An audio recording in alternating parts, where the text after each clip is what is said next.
Assalamualaikum warahmatullahi wabarakatuh. Hai anak-anak yang ada di rumah, apa kabarnya? Semoga kalian baik-baik saja ya di rumah. Nah, hari ini bertemu lagi nih dengan Ibu saya dan Ningrum. Hari ini kita akan melakukan belajar bersama di kelas 4, tema 9, subtema 1 dengan mata pelajaran IPA, IPS, dan PPKN. Sebelum itu, Ibu ingin mengingatkan nih bahwa kita harus tetap melakukan kebiasaan 5M karena sekarang pandemi belum usai ya. 5M itu adalah mencuci tangan dengan air mengalir, memakai masker, menjaga jarak, mengurangi mobilitas, dan menjauhi kerumunan. Nah, langsung saja yuk sebelum kita mulai ke pembelajarannya, alangkah baiknya kita berdoa terlebih dahulu ya. Berdoa menurut agama dan kepercayaan masing-masing dimulai. Berdoa selesai. Nah, anak-anak yang ada di rumah sudah siap ya untuk mengikuti pembelajaran hari ini. Siapkan juga alat tulisnya ya. Langsung saja yuk ke pembahasannya. Nah, anak-anak, seperti yang awal Ibu sampaikan ya, bahwa hari ini kita akan belajar di kelas 4 dengan tema 9, subtema 1, yaitu dengan pelajaran IPA, IPS, dan juga PPKN. Langsung saja yuk ke pembahasan yang pertama, yaitu mengenai pembelajaran IPA tentang energi terbarukan. Nah, pada pertemuan kemarin kita sudah belajar mengenai apa itu sumber daya alam, yaitu sumber daya yang berasal dari alam yang kegunaannya itu untuk manusia, untuk kehidupan manusia. Nah, sedangkan energi terbarukan itu apa sih? Jadi energi terbarukan itu adalah sumber energi yang memproduksi energi yang tidak menghabiskan sumber daya alam itu sendiri dan bisa dikembalikan lagi gitu. Jadi ini tidak akan habis karena kita memanfaatkan sumber daya yang murni berasal dari alam sehingga tidak akan habis dan bisa dikembalikan lagi. Contohnya itu seperti apa? Yang pertama itu ada air. Air ini bisa dimanfaatkan karena kelebihan air ini adalah adanya daya gravitasi, yaitu air mengalir dari tempat permukaan tinggi ke permukaan yang rendah. Nah, air ini bisa dimanfaatkan dengan memasang kincir air ataupun PLTA ya. Jadi arus air ini nanti akan dirubah menjadi energi gerak dan akan disalurkan menjadi energi listrik. Nah, kemudian yang kedua itu ada energi matahari. Matahari ini yang diambil itu adalah cahaya mataharinya. Gimana kan sih cahayanya? Jadi cahaya matahari itu nanti akan ditampung di alat yang bernama panel surya. Nah, biasanya panel surya ini akan mengubah energi cahaya matahari menjadi energi listrik. Nah, ini contohnya ya. Ini adalah panel-panel surya yang dipasang di rumah-rumah. Nah, ini cara penyalurannya ya. Nah, kemudian itu ada energi angin. Nah, energi angin ini yang digunakan itu adalah hembusan anginnya ya. Jadi hembusan angin ini nanti akan memutarkan baling-baling angin gitu ya. Baling-baling angin yang kemudian akan menjadi energi gerak dan disalurkan ke generator yang ada di baling-baling itu dan dijadikan energi listrik. Nah, seperti ini ya, kincir angin yang banyak itu ada di Belanda ya, negara kincir angin gitu ya. Nah, ini. Nah, di dalam alat ini tuh ada generator yang merubah energi gerak menjadi energi listrik nantinya. Nah, selanjutnya itu ada energi ombak nih. Nah, ternyata ombak yang ada di laut itu bisa dimanfaatkan menjadi energi listrik dengan cara memasang turbin di tengah laut yang memiliki ombak yang besar. Jadi, ombak itu nantinya akan dijadikan energi kinetik yang nanti disalurkan menjadi energi listrik. Nah, generatornya itu seperti ini ya, dipasang di tengah laut yang memiliki ombak yang besar. Selanjutnya itu ada biomasa. Biomasa ini apa sih? Biomasa ini adalah sumber energi yang berasal dari limbah makhluk hidup, misalkan sampah rumah tangga, kemudian dari kotoran hewan. Nah, nanti diolah menjadi bahan bakar pengganti minyak. Nah, contohnya itu seperti ini nih. Ini adalah pengolahannya. Nah, bisa dilihat sendiri ya. Ada yang berasal dari sampah makanan, ada yang dari kotoran, ada yang dari buah-buahan, sayur-sayuran gitu ya. Nah, kemudian ada geotermal. Geotermal ini adalah sumber energi panas yang biasanya itu ada di gunung berapi yang masih aktif. Nah, nanti biasanya di dekat lereng gunung berapi itu biasanya dipasangin generator. Nah, generator ini akan mengubah energi panas menjadi energi listrik. Nah, seperti ini ya. Ini biasanya dipasang di dekat gunung-gunung yang masih aktif, gunung berapi yang masih aktif.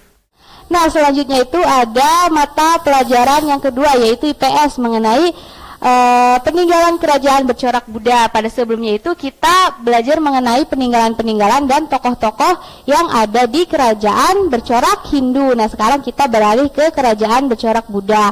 Nah, Buddha ini sampai ke Indonesia itu melalui perdagangan, dan disampaikan Buddha ini tokohnya itu adalah Siddhartha Gautama ya.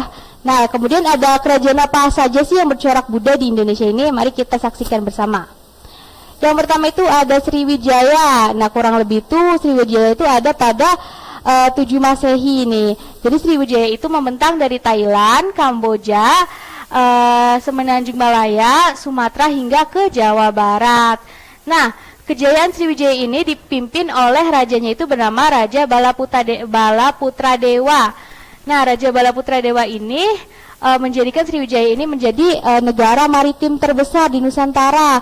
Nah, jadi dengan memperluas maritimnya atau memperluas daerah kekuasaan di laut ini, Kerajaan Balaputra Dewa ini bisa memakmurkan masyarakatnya gitu, karena dengan dikelolanya lautan itu, nanti jalur perdagangan itu akan singgahnya tuh di Kerajaan Sriwijaya. Jadi Kerajaan Sriwijaya itu mendapatkan banyak masukan perekonomian gitu ya. Jadi seperti itu. Kemudian maritimnya juga kuat gitu ya, tentara angkatan lautnya itu kuat gitu ya. Jadi bisa memperkokoh kerajaan itu sendiri. Nah, kemudian Sriwijaya juga karena negara itu negara maritim, maka Buddha itu disampaikannya tuh di sana. Di sini ada yang bilang bahwa Sriwijaya itu merupakan daerah persebaran agama Buddha terbesar di Nusantara, karena Buddha itu kan awal mulanya itu dari jalur perdagangan. Nah, Sriwijaya ini merupakan jalur perdagangan terbesar karena memiliki laut yang sangat luas. Kemudian ini ada peninggalannya. Peninggalannya itu ada berupa prasasti-prasasti.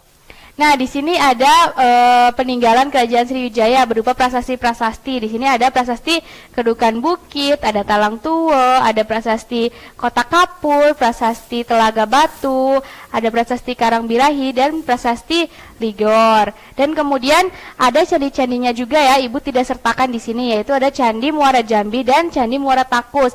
Nanti anak-anak bisa mencarinya sendiri ya. Kemudian selanjutnya itu ada Mataram kuno. Mataram kuno ini seperti yang kemarin kita telah membahas Mataram Hindu ya. Mataram Hindu itu adalah di masa Sanjaya ya, di masa Sanjaya. Nah, peninggalan itu ada Candi Prambanan. Nah, kemudian di Mataram kuno ini ada apa sih gitu ya.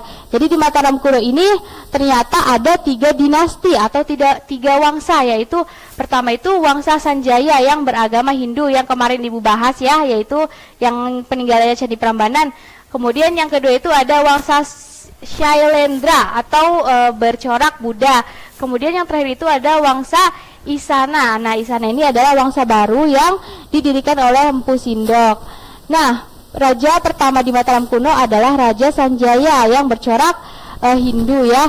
Nah, kemudian digantikan nih oleh Rangkai Panangkaran. Nah, Rangkai Panangkaran ini barulah memulai agama atau memulai corak Buddha. Jadi pada zaman dahulu itu di Mataram itu ada 2 agama, yaitu Hindu dan Buddha berjalan bersamaan gitu ya. Nah, kemudian raja yang terkenal di Mataram kuno itu adalah Samaratungga yang membangun Candi Borobudur ya, seperti yang kita ketahui bersama. Ada Candi Mendut juga dan Candi Sewu. Coba kita lihat ya. Nah, ini adalah peninggalan-peninggalannya. Ada Candi Borobudur, Candi Mendut, Candi Sewu ya. Kemudian juga ada prasasti Ratu Buko. Nah, prasasti ini itu merupakan prasasti yang menceritakan Balaputra Dewa itu kalah perang dengan Raja Rakai Pikatan gitu ya. Jadi prasasti ini menceritakan tentang sejarah tersebut. Selanjutnya itu ada Kerajaan Kalingga atau Holingga ya. Nah, kerajaan ini tuh ada pada 6 Masehi. Nah, kerajaan ini merupakan kerajaan yang ada di sepanjang pesisir pantai utara di Jawa Tengah hingga ke wilayah pedalaman bagian selatan.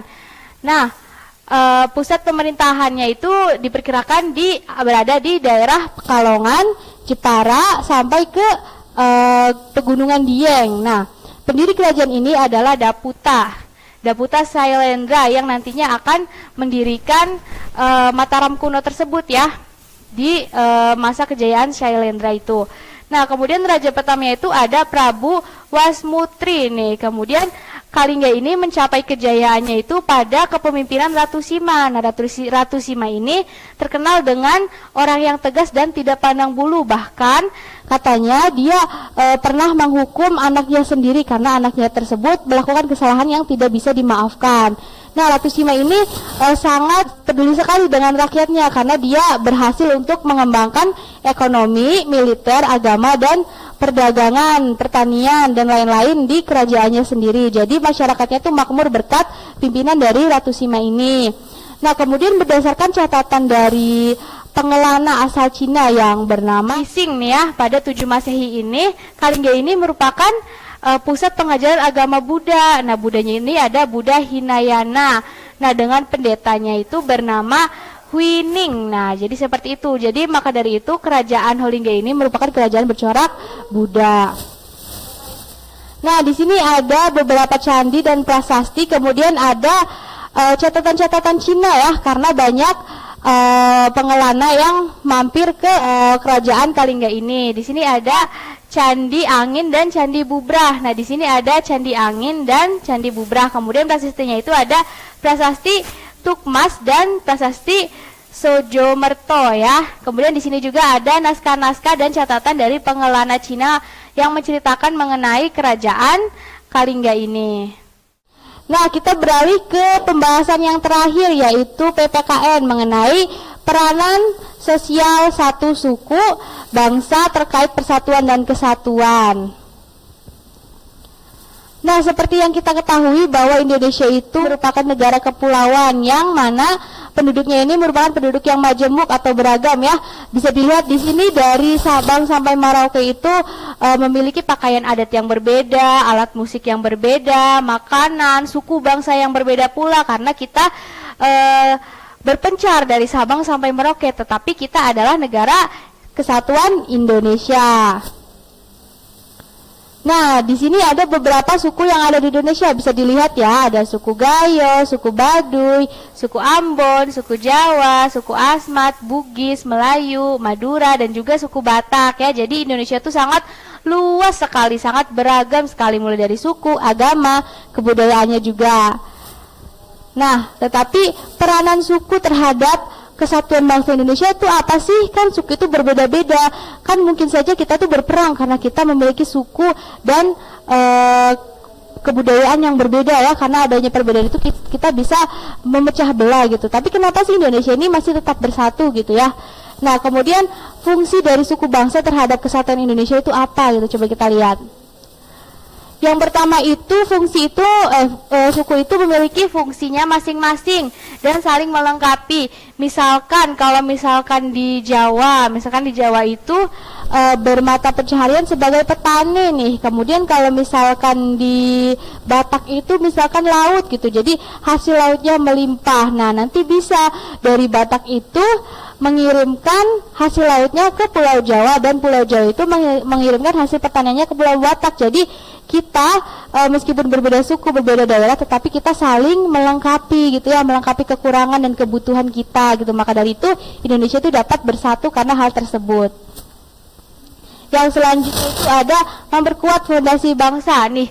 Meskipun kita berbeda ya, tetapi kita tuh tetap saling menghormati, saling menjaga, saling bertoleransi. Maka dari itu Indonesia itu menjadi negara yang kuat, tidak terpecah belah karena masyarakatnya sendiri sudah menyadari bahwa kita itu sebagai makhluk sosial atau sebagai makhluk sebagai masyarakat yang heterogen ya, yang majemuk, yang berbeda itu kita harus tetap satu gitu karena kita nantinya akan saling membantu gitu ya. Nah, karena kita memiliki toleransi yang tinggi, memiliki rasa saling menghormati yang tinggi, maka dari itu kita kuat di mata dunia. Jadi orang-orang di dunia itu melihat bangsa Indonesia itu adalah bangsa yang kuat, bangsa yang maju gitu. Jadi mereka itu tidak berani gitu untuk memecah belah kita, karena tahu sendiri bahwa kita itu adalah bangsa yang saling bertoleransi dan menghormati dan saling bergandengan tangan ya, menguatkan, saling menguatkan, sehingga Indonesia itu adalah bangsa yang kuat gitu ya. Nah, kemudian harus bagaimana kita sebagai masyarakat yang beragam? Nah, yang pertama itu bangga terhadap keberagaman bangsa Indonesia. Jadi bukan malah rugi ya memiliki bangsa yang beragam, itu kita harus bangga karena negara kita tuh negara yang kaya, negara yang beragam, tidak satu gitu ya, tidak membosankan ya. Jadi kita tuh beragam gitu. Nah, kemudian yang selanjutnya itu ada mempererat tali persaudaraan. Nah, dengan adanya keberagaman ini kita harus lebih memperkerat tali persaudaraan ya, agar kita lebih kuat gitu ya. Nah, yang terakhir itu ada mempertinggi rasa saling hormat dan toleransi, seperti yang disebutkan tadi bahwa kita itu di mata dunia itu merupakan negara yang kuat akan toleransi, negara yang kuat saling merangkul dari satu sama yang lainnya. Maka dari itu kita harus menunjukkan nih bahwa kita itu adalah negara yang saling menghormati, saling toleransi, saling bergandengan tangan, saling membantu gitu ya. Jadi ini adalah sikap-sikap yang harus kita lakukan di kehidupan sehari-hari, tidak hanya bersama suku bangsa gitu yang luas-luas ya, kita bisa mempraktekannya di kehidupan sehari-hari. Misalkan di kelas kita memiliki ada agamanya yang Kristen, ada Islam, tapi kita tidak boleh saling mengejek, saling membuli, tapi kita harus merangkul, harus bersama, harus bertoleransi seperti itu ya. Nah, mungkin sekian saja pembahasan hari ini. Terima kasih telah mengikuti pembelajaran hari ini. Nah, anak-anak, mungkin begitu saja pembahasan pembelajaran kali ini di kelas 4, tema 9, subtema 1 dengan mata pelajaran IPS, PPKN, dan juga IPA. Nah, kalau misalkan ada yang ingin ditanyakan atau kurang mengerti, bisa hubungi Ibu ya, atau melalui WA Group. Kurang lebihnya Ibu mohon maaf. Wassalamualaikum warahmatullahi wabarakatuh.